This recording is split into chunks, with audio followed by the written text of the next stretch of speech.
예, 여러분 안녕하세요.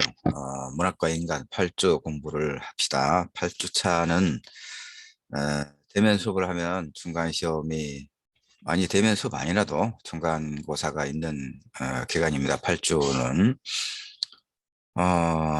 비대면 수업을 하는 경우도 다양한 방법으로 시험을 치르기도 하던데 나는 우리 분반은 과제물로 대체합니다. 리포트로 대체한다 이런 얘기죠. 리포트와 관련해서는 이 클래스 우리 분반 공지사항에도 또 안내를 해 두었고 또 우리 단톡방에 있는 친구들에게는 또 상세하게 이야기를 했으니까 기간 안에 과제물을 제출하면 됩니다.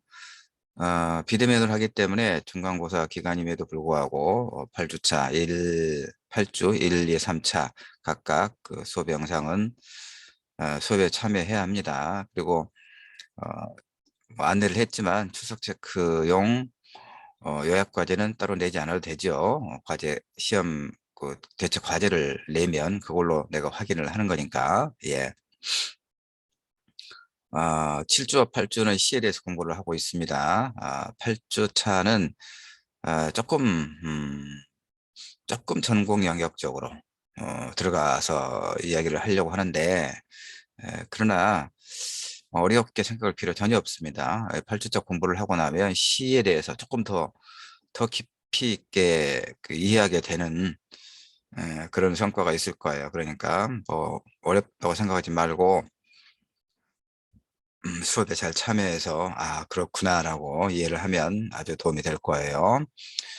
이 글은 이 논문은 연세대의 조광석 선생님의 글입니다. 조광석 교수님의 글인데 논문인데 지금 이제 우리가 8주니까 1차 시, 2차 시, 3차 시 이 자료가 24페이지짜리예요. 그래서 24페이지인데 뒤에 아마 그 참고문헌도 있고 그러니까 한 실제로는 21페이지 정도일 건데 1차 시와 2차 시 끝나면 3차 시에는 시 감상을 몇 편 좀 해 보려고 하고 만약에 이야기가 이제 또 보충 설명할 게 읽어가면서 설명하다가 보충할 게 많아지고 그래서 3차 시까지 다 이렇게 시간을 1, 2, 3차 시까지 할 수 있으면 이걸로 하고 2차 시까지 1, 2차 시까지 끝내면 3차 시에는 몇 편의 시를 낭송도 하고 그래서 시와 관련된 실제로 시 감상 그런 시간으로 한번 해보려고 합니다. 아, 그 7주차 시란 무엇인가를 공부하면서 안내를 했듯이 8주차는 서정시의 목소리는 누구 혹은 무엇의 것인가? 그러니까 시에서 말하는 일을 화자라고 하죠. 소설에서 말하는 일은 누굽니까?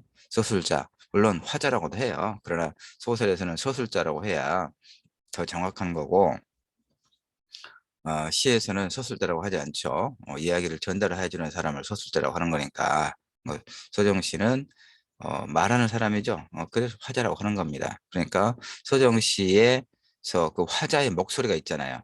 어, 나는 생각한다. 라고 말할 때 그 나는 그러니까 누구의 목소리냐 이 얘기죠. 그 화자의 목소리가 누구의 목소리냐 이걸 지금 공부를 하는 겁니다. 쉽게 말하면 작가의 목소리냐 아니면 작품 내에 그 어떤 자의 목소리냐 이런 얘기입니다. 몇 편의 시를 예를 들어가면서 설명할 거니까 전혀 어렵지 않고요. 여러 번 이야기하지만 시를 이해하는 데 있어서 어, 좀 풍부하고 깊이 있는 교양을 지금 쌓는다라고 생각하면 아주 좋을 겁니다. 8주차. 이렇게 되어 있습니다. 이제 이 목차인데 이 글이 이런 체제로 되어 있다는 얘기입니다. 누가 혹은 무엇이 말을 하는가? 그다음에 선언적으로 전제된 자의 목소리와 시적 대리자, 구성하며 구성하며 구성되는 발화자의 목소리와 순환 논변, 내부로부터 외부로 전개되는 목소리 혹은 단속적 개방의 자리, 내재적 분석론과 외재적 환경론의 길항. 알듯말듯하죠. 예. 하고 나면 다 알게 됩니다. 자, 1장 누가 혹은 무엇이 말을 하는가 봅시다. 그래서 보면 이제 문학 연구가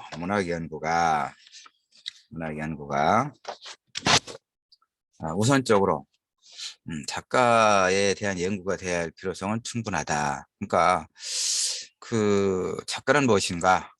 작가는 무엇인가? 우리 중간고사 대체 과제가 지금 작가는 무엇인가죠? 그거 우리가 몇 주차에 공부했나요? 3주차에 했었나? 2주차는 리포트 작성법 특강을 했으니까 3주차 작가는 무엇인가? 작가는 무엇인가? 이게 꼭 작가는 무엇인가? 아, 작가를 나는 굉장히 중요하게 생각해요. 왜냐하면 우리가 문학 작품을 읽죠. 텍스트를 읽는데 텍스트는 언어로 구조화되어 있단 말이에요. 독자가 그 문학 작품 텍스트를 읽는데 그 텍스트는 하나의 세계예요. 그렇죠? 하나의 그 언어로 이루어진 언어로 축조된 하나의 집이라고 우리가 비유적으로 말할 수 있는데 그 집을 누가 짓느냐는 얘기예요. 작가죠. 작가가 중요해요. 예를 들면 역사 소설에서 봅시다.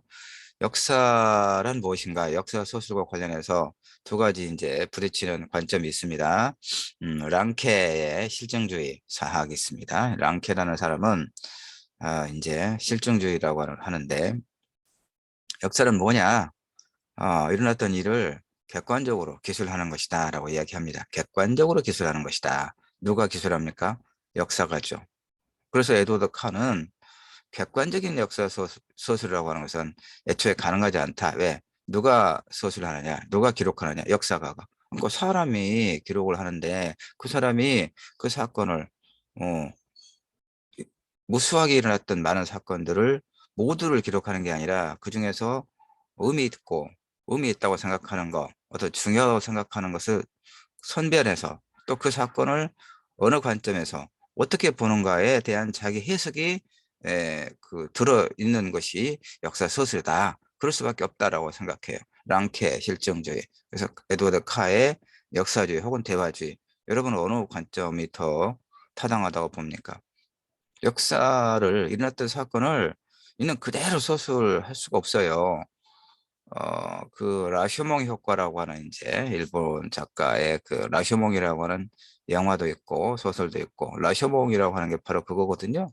라쇼몽 효과라고 하는 것이 똑같은 사건을 관계된 사람들이 진술하는데 서로 다르다는 거예요. 쉽게 또 예를 하나 들어줄까요? 이렇게 하다 보면 이제 3차시까지 갈 것 같은데 뭐 그 좀 정확하게 풀어서 상세하게 설명해야 되니까 그건 또 이해하시고요. 내가 이거 예를 들었던 것 같긴 한데, 그렇지.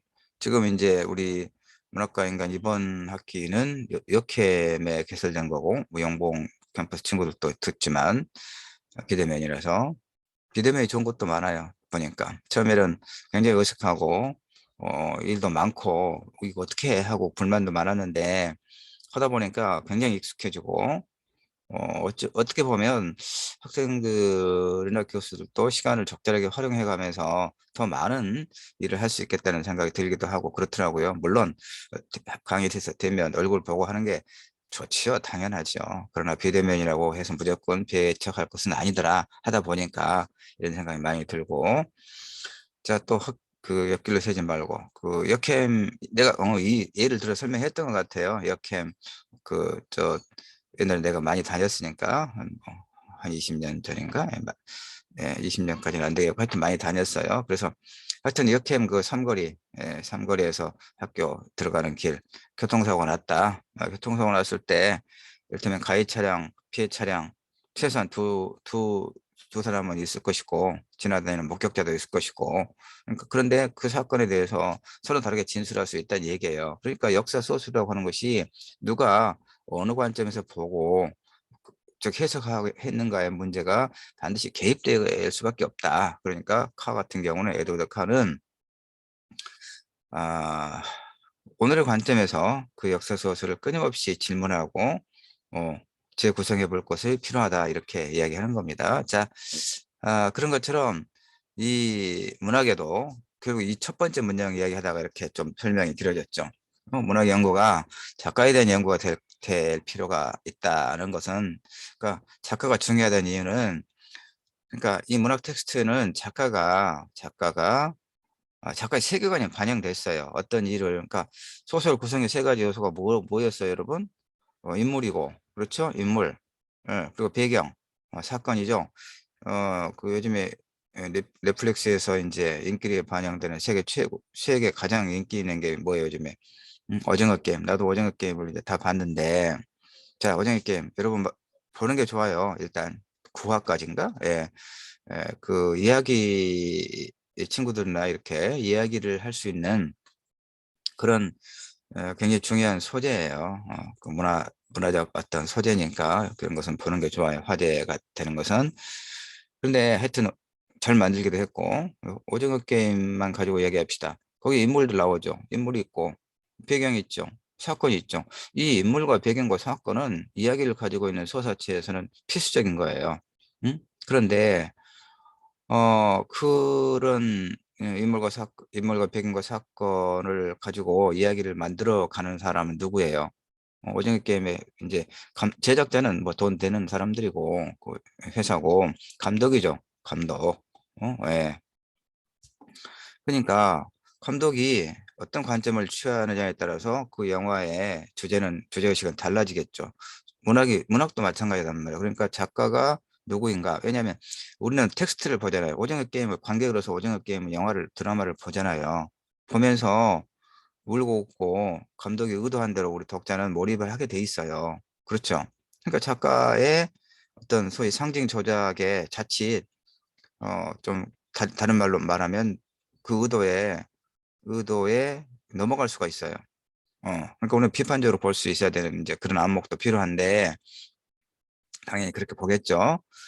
그래서 작가가 굉장히 중요하다. 나는 그렇게 강조를 하는 겁니다. 일단. 자, 반면에 그것이 무엇보다도 작품 내적 구조와 질서에 대한 관심의 솟아내야 할 이유도 충분하다. 그러니까 자, 여기서 이제 두 문장에서 이렇게 얘기합니다.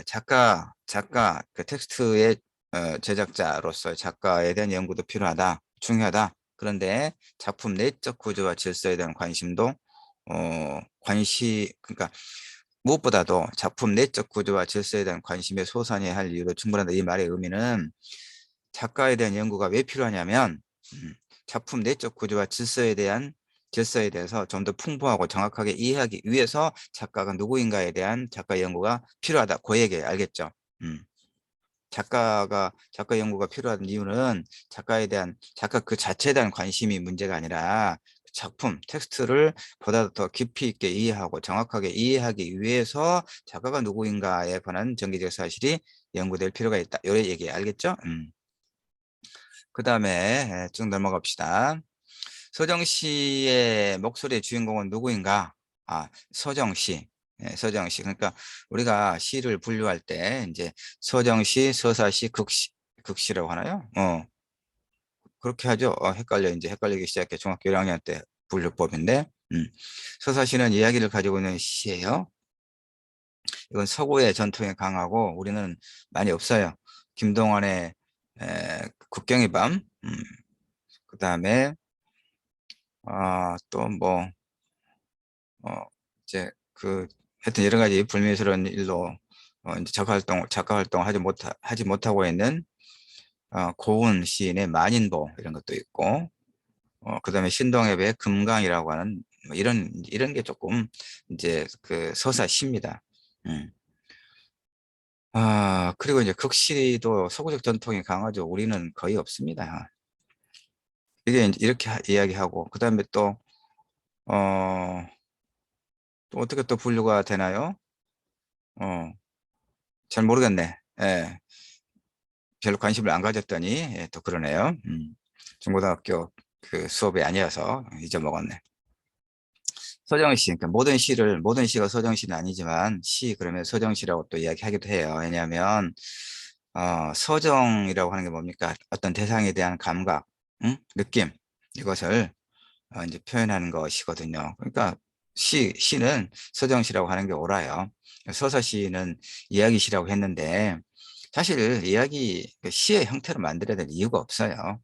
그것은 서사 이야기니까 이건 7조 1차 시대 시적이라는 것의 의미가 뭔가를 설명할 때 조금 언급했습니다. 그리고 극시는요, 연극적 요소를 가지고 있는 것인데, 이건 구태여 필요도 없어요, 사실은. 그래서 우리 전통에서, 우리 문학 전통에서는 아예 없습니다, 극시라고 하는 게. 음. 그리고 이제 산문시 또 다른 갈래로 보면 이제 산문시도 설명을 했죠. 7조 1차 시에서 시적이라는 것이 시적이라는 말의 의미할 때 산문시, 산문시는 사실은 시의 분량에서는 좀 넓어진 것이다. 뭐 이런 얘기도 했습니다. 그래서 시 그러면 서정시라고 이해하는 게 가장 아니 뭐 음, 시 그러면 서정시로 이해해도 아무 문제 없어요. 서정시 서정은 어떤 느낌을 이야기하는 거예요. 알겠죠? 느낌.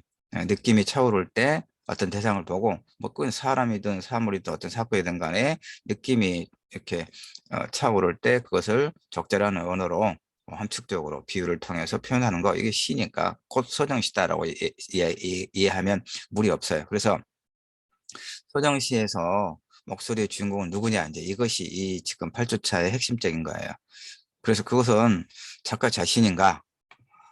뒤에 좀 더 설명을 하겠지만 여기서부터 지금 예를 하나 든다면 김소월 씨 진달래꽃 여러분 우리 공부 많이 했죠. 진달래꽃.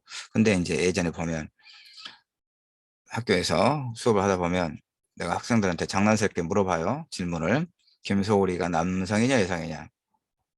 여러분 김소월 시인이 남성이에요 여성이에요? 어? 여성이죠? 여성이에요? 남성이잖아, 남성. 예? 김소월. 여자가 이름같이 생기니까, 여자네? 라고 생각하는 사람이 있으면 고등학교 때 문학 공부를 너무 아는 친구들이야. 그렇죠? 김소월. 얼마나 유명한 한국적인 어떤 정서를, 그다음에 한국적인 가락, 응? 예, 살려서, 그 표현한 아주 대표적인 시인, 김소월. 본명이 뭐예요? 정식, 김정식. 김정식, 그럼 남성 같은데, 이름 바꿨어, 김소월로. 예. 김서울. 자, 김서울의 진달래꽃. 마야라고 하는 가수가 노래도 불렀는데, 예? 예. 나보기가 역겨워. 어떻게 시작해요? 그렇게 시작하잖아. 잘 들어요. 화자가 누군가, 화자의 목소리, 서정 씨의 목소리 주인공 찾는 겁니다. 자, 나보기가 역겨워 가실 때에는 말없이 고이 보내드리우리다. 그렇게 이야기하지요. 그 나는 누구냐 그 말이야. 나보기가 역겨워 가실 때에는 말없이 고이 보내드리우리다. 영변의 약산 진달래꽃 아름 따다 한아름 따다 가시는 길에 님 가시는 길에 예? 뿌리겠다라고 말하는 화자 나는 누구냔 말이에요. 그가 김소월이겠어요? 어떻게 생각해요 여러분? 작가 자신이겠냐고요. 그 나가 아니죠. 왜 우리가 아니라고 하냐면 그 시는 이별의 상황에서 그러니까 이미 나를 이제 떠나는 이별의 상황이 어떤 시적 상황이냐 이별의 상황인데 물론 그 상황에서 그 나를 버리고 떠나는 그 님이 남성이다 여성이다라고 분명하게 나와 있지는 않아요. 그러니까 페미니즘 문학에서 만약에 이제 정확하게 몰라 내가 그쪽은 보진 않았지만 만약에 그렇게 말할 수도 있어요. 아니 왜 그 떠나는 사람은 남성이고 어? 그 이별의 상황에서 그 이별에 대한 어떤 슬픔의 정서를 토로하는 사람은 여성이어야 되느냐 이건 성 역할 고정화가 아니냐라고 비판적으로 볼 수는 있겠어요. 그러나 어쨌든 간에 어쨌든이라고 하는 것은 좀 어폐가 있는 건데 하여튼 그 시적 상황을 보면 그동안에 그 대개의 그 합의된 해석은 하여튼 이미 이제 떠나는 상황이에요. 이별하는 상황이고 화자는 그래서 여성 화자는 에, 그렇게 나보기가 역겨워 가실 때에는 말없이 고이 보내드리겠다. 그런데 영변에 이제 그 약산에 진달래꽃을 한아름 따다가 가시는 걸음걸음 놓아줄 테니까 사뿐히 지리 밟고 가시라. 이렇게 하는 이게 남성이 그렇게 하기는 마땅치 않을까요? 이 성 역할 고정하죠. 우리 무의식에. 근데 어쨌든 바로 그런 것을 통해서 그 나라고 하는 화자는 여성으로 우리가 보통 대개 해석을 해요. 그러니까 그렇다면 김소월은 남성이잖아요. 시인은. 그러니까 나보고 역겨워 가실 때는 말없이 고이 보내드리겠다라고 말하는 화자 나는 시인은 아닐 것이다 라고 이야기하는 거예요. 그러면 시를 어떻게 해석해야 돼? 볼까요? 자, 소정 씨의 목소리 주인공은 누구냐? 작가 자신이냐? 작가 자신이 아니라 그러네. 김소월의 진달래꽃 같은 경우는. 그럼 뭐냐? 작가의 대리인으로서 서정적 자아인가? 어, 아니면 텍스트 내부에서 출몰하는 시적 화자인가? 자, 이것을 이제 지금 다 이렇게 노란색으로 해놔서 그러는데 여러분이 이제 메모를 하면 이거 적겠어요. 서정적 자아. 어? 잘 모르는 개념이 나왔잖아요. 알아야 되잖아요. 소정적 자아, 시적 화자. 소정적 자와 시적 화자라고 나왔습니다. 그리고 또, 어, 작품을 둘러싼 재반 질서 환경, 곧 제도의 대리자. 점점 아리송하죠. 예. 이 점이 규명되지 않고서는 시 연구에서 내재적 연구와 외재적 연구의 기량을 꾀하는 일이 요원할 수밖에 없다. 내재적 연구는 뭡니까? 이거 우리 고등학교 때 문학작품을 해석하는 네 가지 관점이라고 도표로 배웠을 거예요. 칠판에 판서해가지고, 그러니까 외재적 연구는 뭡니까? 작가가 누구인가? 작가에 관한 거, 표현론적, 작가론적 관점, 작가의 정기적 사실이 이 작품에 끼친 영향을 따져보는 작가 연구가 하나 있었고, 앞에 설명했던 거, 그 다음에 현실의 반영, 어떤 현실이 반영되고 있는가, 어? 반영론적 또는 모방론적 관점 배웠죠? 그 다음에 이제 한쪽에 또 뭐가 있어요? 독자가 수용론적 또는 효용론적 쓰임, 이 문학의 어떤 쓰임이나 이런 것들, 독자가 또 어떻게 반응하는가, 이런 거 독자의 관점 있죠? 그 작가, 현실의 반영, 독자의 관점, 세 가지는 작품 바깥에 위치하고 있기 때문에 그거 갖다가 뭐라고 해요? 외재적 관점. 그럼 하나 남은 게 내재적 관점. 내재가 뭐예요?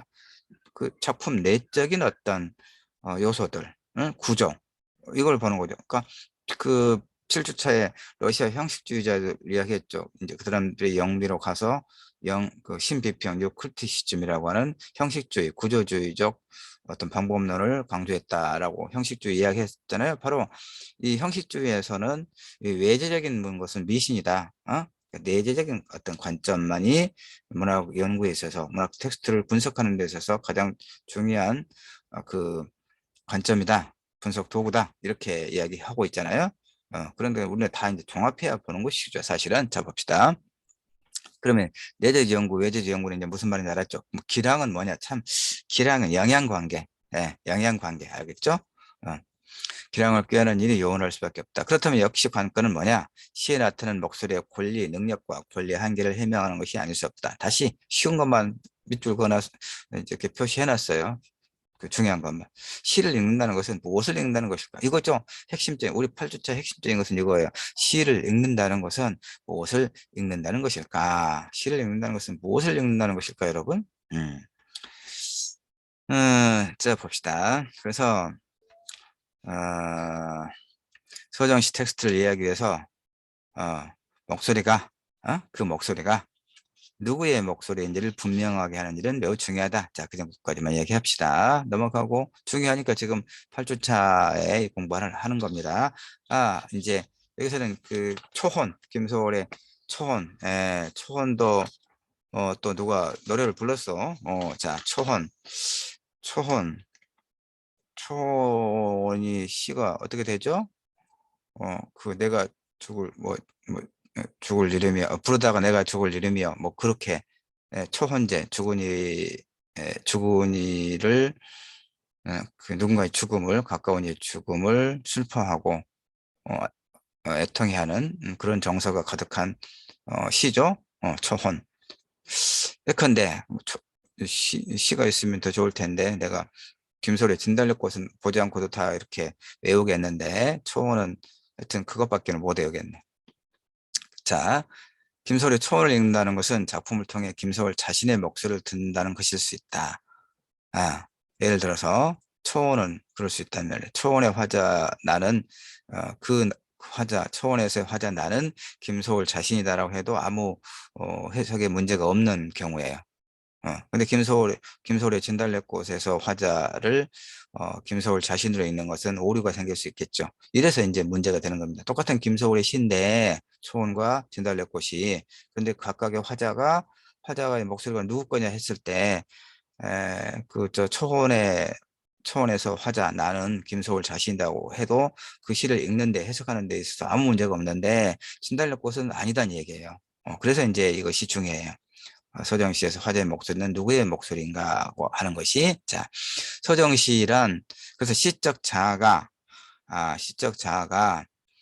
서정적 방법으로 자신을 풀어낸 것이라고 하는 가장 넓은 틀의 합의에 기초한 관점들이 바로 김소월의 초원이라고 하는 시에 있어서 그 화자는 시인 자신일 것이다 라고 말할 때, 그렇게 말할 수 있는 이론적 토대라고 하는 것은 이거 시적 자아, 서정시란 시적 자아가 서정적 방법으로 자신을 풀어낸 것이다 라고 하는 어떤 이론이 이 김소월의 초원에서 화자의 목소리가 작가 자신의 것이다 라고 말할 수 있는 하나의 근거가 된다, 이런 얘기고요.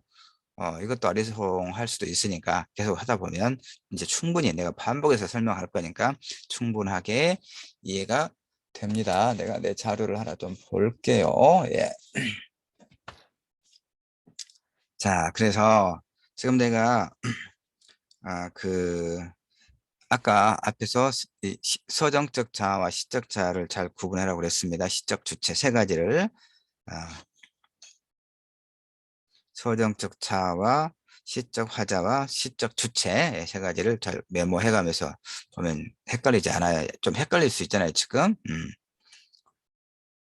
그 다음에, 어, 그 다음에 여기 보면 시가 의사소통이라는 기능을 수행하는 언어적 효과로 구성된 것임을 주장하는 쪽에서는 시인의 육성과 작품 속에서 울리는 목소리의 간극을 인정하면서 시 역시 발화의 일종이다. 발화의 일종이다라고 이야기합니다. 여기서는 이제 허구적 발화다 그런 얘기거든요. 그러니까 시적 화자의 개념이에요. 시적 화자. 자, 다시 메모를 하세요. 서정시라고 하는 것은 아, 서정적 자란, 곧 작가의 목소리. 서정시에서 화자의 목소리를 작가의 목소리로 읽는 경우는 곧 서정적 자다라고 설명을 합니다. 그리고 허구적 발화, 시 내부에서 발언하는 허구적 발화, 곧 시적 화자라고 할 때는 이것은 작가가 아니라, 그러니까 그 시에서의 목소리가 작가의 목소리가 아니라 시 내부의 허구적 발화다, 이런 얘기예요. 그걸 시적 화자라고 해요. 알겠죠? 그러니까 여러분이 지금 8주차에 구분해야 될 개념은 서정적 자아와 시적 화자를 일단 구분할 수 있어야 돼요. 제일 마지막에 시적 주체가 나오는데, 서정적 자아는 누구라고? 작가. 시에서의 목소리를 작가라고 할 때 서정적 자다라고 이야기한단 말이에요. 근데 그 시에서의 목소리의 주인을 허구적 발화라고 할 때는 그건 작가가 아니고, 그건 뭐라고? 시적 자. 알겠죠? 시적 자. 서정적 자는 곧 작가의 목소리를 말할 때. 그 다음에 허구적 발화. 텍스트 내에서의 허구적 발화. 그건 작가의 목소리가 아니고, 그러니까 뭐라고? 시적 화자. 이것만 여러분이 메모를 해서 구분을 하면 이 전체의 논문을 이해하는데 굉장히 쉬워요. 알겠죠? 메모했죠?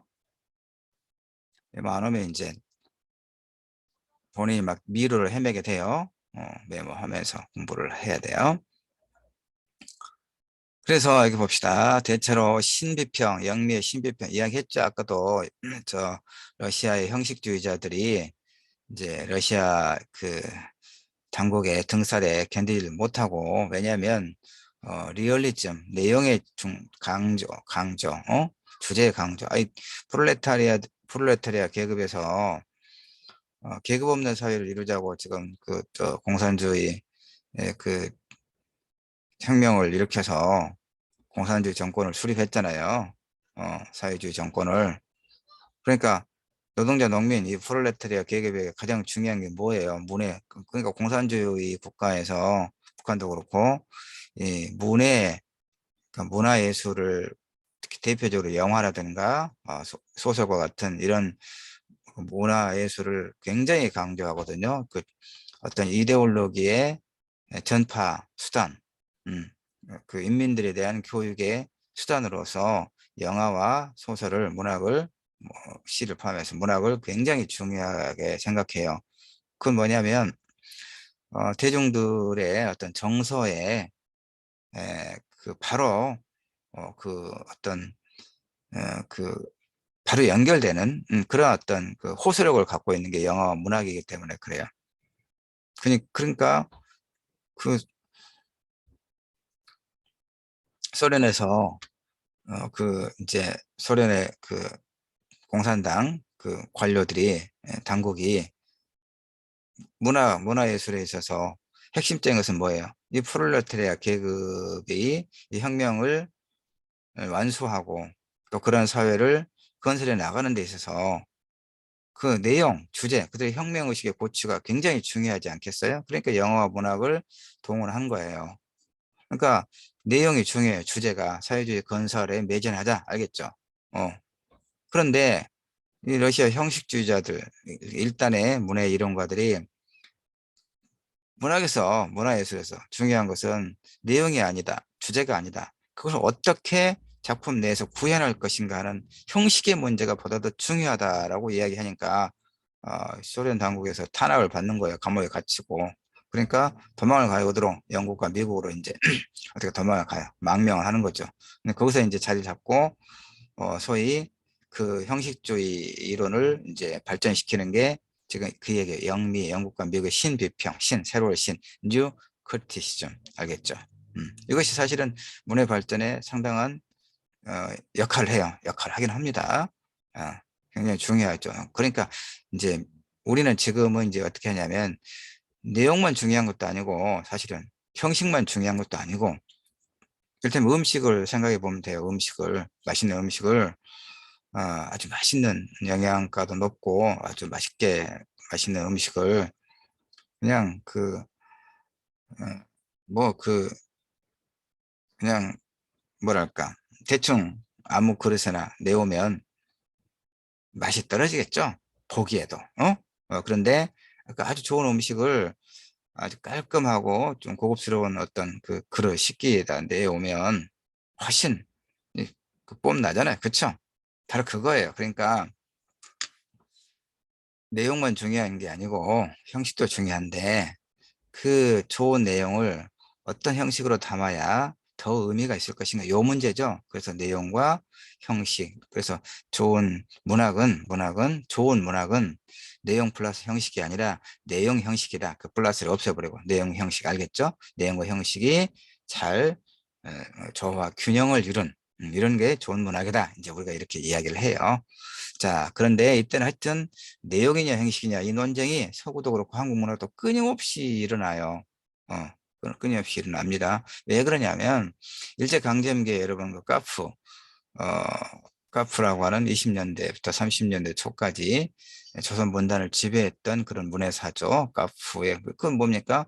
사회주의 이데올로기를 그들의 이제 문학의 그 하나의 이론으로 갖고 있었던 그런 목적의식이 강한 문학을 말하잖아요. 조선 프롤레타리아 문학가 동맹을 줄여서 카프라고 하고 어, 김기진도 누구지? 그다음에 나중에 임화가 이제 내가 논문을 썼는데 임화가 그 대표자가 되기도 합니다. 예.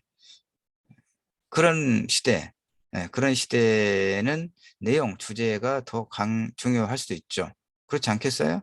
그러니까 일제로부터 독립을 쟁취해서 독립국가를 건설해야 되는데 독립국가를 건설하고자 할 때, 어떤 국가, 그러니까 항일운동을 통해서 독립을 쟁취하고 국가를 건설할 것이 최대 당면한 목표였겠죠. 그때 그 20, 30년대, 20년대 지식인들에게. 그런데 이제 독립을 쟁취한 이후에 어떤 나라를 만들 것인가도 매우 중요한 고려죠. 그렇지 않겠어요? 그 목표가 선명할수록 운동이 힘을 발할 거니까요. 어떤 고난에도 굴하지 않고 그와 같은 이상적인 국가를 만들려고 하는 그런 어떤 목표가 굉장히 중요하지 않겠습니까? 그런데 이제 이 사회주의 계열의 지식인들은 작가들은 그야말로 일본 제국주의자들로부터 독립을 하자. 그런데 어떤 나라를 만들 것이냐. 즉 자본가로부터 착취받는 노동자 농민들의 해방, 즉 계급 해방. 을 강조하는 거예요. 그러니까 목적의식이 강한. 그러니까 카푸에서는 시와 소설을 통해서 노동자 농민들에게 투쟁의식을 고취시켜주는 그런 문학을 생산할 것이 굉장히 중요할 거 아니에요. 그렇죠? 그러니까 내용과 주제가 중요한 겁니다. 이해되죠, 여러분? 그러니까 어떤 시기에는 내용과 그 어떤 주제가 형식보다 더 중요하게 여겨질 때가 있어요. 물론 그럼에도 불구하고 형식의 중요성도 늘 강조를 하는 거예요. 그 그룹 내부에서 외면하는 건 아니에요. 그러나 일단 중요한 것은 내용, 그 주제다. 이런 얘기입니다. 이것이 80년대 후반에서 90년대 초반까지, 예, 특히 80년대 중후반에 특히 강조했던 것이 뭡니까? 80년대는 80년 5.18, 그 전두환 군부의 신군부의 광주 시민들의 학살로부터 시작되잖아요. 그러니까 80년대 내내 진상규명, 책임자 처벌, 이 운동이 계속 일어났잖아요. 음? 음. 그러면서 많은 젊은 학생들이 분신해서 죽고, 그 시위하다가 또 죽고, 고문을 받아서 죽고, 이런 엄청난 그 비극이 80년대 내내 있었잖아요. 그 문학은 바로 그러한 또 현실을 반영하는 거예요. 그러니까 이제 그때 80년대 중후반에 문학에서 굉장히 극단적으로 좀 나가는 게 많이 있었어요. 노동문학에서 개간지가 나와요. 노동문학. 그다음에는 노동해방문학. 그러니까 완전히 이제 그야말로 사회주의적 이데올로기를 전면화한 그런 문학이 등장하는 거예요. 그런 문학에서는 뭐가 중요해서 20년대 카프처럼, 그러니까 지금은 이제 문학이라고 아무도 말하지 않는 그 노동자들의 수기, 일기, 그다음에 집단 창작, 이것도 노동문학 또는 혹은 노동해방문학에서는 굉장히 중요한 텍스트로 삼았단 말이에요. 지금은 누가 그런 걸 가지고 문학이라고 하지 않죠. 어. 그러니까 어느 시기에는 소위 말하는 어떤 정세가 급박하게 돌아가고 그런 소위 투쟁의 시기에는 프롤레타리아들을 그 어떤 정서를 고양시키기 위해서 그런 목적 의식 하에 주제, 예, 내용이 더 강조될 때가 있어요. 이게 이제 공산주의 사회에서는 특히 그러겠죠. 아까 설명했잖아요. 그 공산주의 이념을 확장하고 지속하고 사회주의 어떤 그 국가를 튼튼하게 만들기 위해서는 끊임없이 인민들에게 뭔가 주입할 필요가 있잖아요. 문화예술을 통해서. 그게 바로 내용이고 주제겠죠. 그럴 때 형식까지 고려하기는 어렵다는 얘기예요. 음. 자, 그래서 다시 봅시다. 그 얘기를 지금 하고, 이렇게 이야기를 많이 풀어주니까 여러분은 잘 이해할 수 있을 것 같아요. 자, 영미의 신비평 이후에 시의 목소리를 둘러싼 논의에서 일반론을 형성하고 있는 이런 입장에서는, 즉, 그러니까 바로 이거예요. 자, 지금 여기서 내가 강조했던 게, 설명했던 게, 그다음에 시를, 시에서의 말하는 이의 목소리를 작가라고 보는 것은 서정적 자라는 개념을 가지고 말하는 것이고, 허구적 발화, 즉, 이 뉴크리티시즘 이후에 형식을 강조하는 쪽에서는, 그러니까 형식을, 아까 내재적 관점에 쉽게 말해서 내재적 관점에서는 그 작가는 필요 없다는 얘기, 필요 없다기보다 중요하지 않다는 얘기예요, 별로. 그러니까, 시적 화자라고 말할 때는 시 자체 내부에서 발언하는 허구적 발화다. 작가의 목소리가 아니고, 그럴 때 시적 화자다. 이렇게 이야기한다는 것을 이해를 하면서 설명을 들어야 돼요. 알겠죠? 내가 알람을 전혀 안 해, 안 해놓고 했네. 이거 지금 시간이 얼마나 갔는지를, 큰일 났네. 이거 지금 얼마나 갔는지를 모르겠네. 부족해도 안 되고, 넘어가면 여러분이 피곤할 거고, 대강 짐작을 해서 일단 한 5분만 더 하는 걸로. 아이고, 큰일 났네. 큰일은 아닙니다만은, 조금만 더 한 5분만 하다가 일단 뭐, 시간이 크게 문제는 아니니까.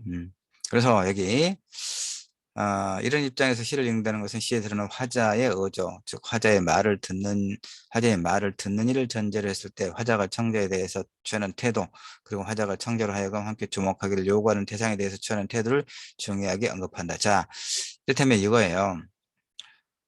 그 소위 내재적 관점, 시의 형식을 중요시하는 관점. 그래서 시에서 말하는 이는 작가의 목소리가 아니고 시적 내부에서 발언하는 시적 화자의 목소리라고 했을 때는, 그러면 뭘 중요하게 여기느냐, 시를 읽을 때 시적 화자가, 시적 화자가 처해 있는 어떤 그 상황 속에서 시적 화자의 그 태도가 굉장히 중요하다 이거예요. 자, 그런 얘기입니다. 이를테면 진달래꽃을 읽는 이의 주요 관심사는 김소월과 그의 고향 영변의 영변, 약사는 영변에 있는 함경도 고향, 그리고 그 시대 20년대 일제강점기 그 시대 같은 여러 환경 요인들이라기보다는 지금 내재적 관점에서 생각하면 그러겠죠.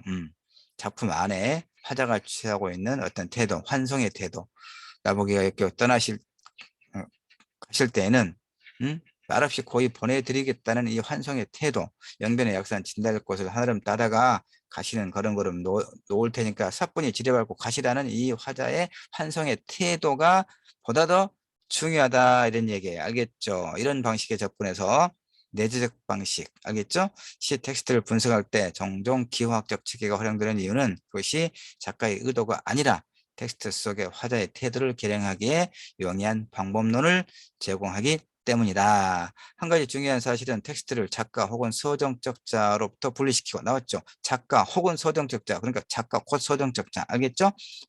시에서 말하는 일을 이의 목소리가 작가의 것이다라고 했을 때는 우리가 서정적 자라고 한다 이런 얘기죠. 자, 여기까지만 하고 일단 1차 시 끝내고 쉬었다가 2차 시에서 이어서 계속 할게요.